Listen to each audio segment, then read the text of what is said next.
వచ్చాము. ఇంకా విజయవాడకి వెళ్ళి కనకదుర్గమ్మ దర్శనం చేసుకోవాలి. ఇంతలోనే మాకు ఒక విషాదమైన సంఘటన తెలిసింది. మా అమ్మమ్మకు పాము కొరికిందంట.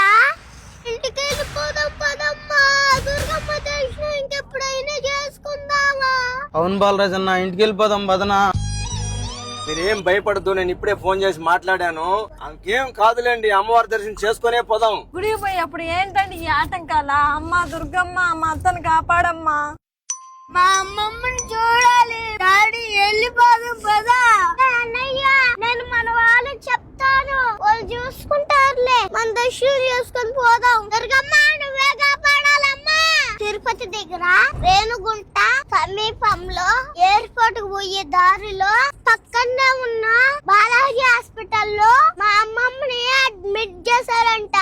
మీకు తెలిసిన డాక్టర్లు ఎవరైనా ఉంటే కొంచెం కేర్ తీసుకోమని చెప్పండి. మీ నుంచి ఒక మాట సహాయం చేయండి. దగ్గరలో ఎవరైనా ఉంటే మా భూలక్ష్మి అమ్మమ్మకి ధైర్యం చెప్పండి. నేను విజయవాడ నుంచి మా అమ్మమ్మ దగ్గరికి వెళ్లే వరకు మీ అందరూ మా అమ్మమ్మతో ఉంటారని కోరుకుంటున్నాను. మీ నుంచి డబ్బు సహాయం వద్దు. నేను వచ్చే వరకు మా అమ్మమ్మకి ధైర్యం చెప్పండి.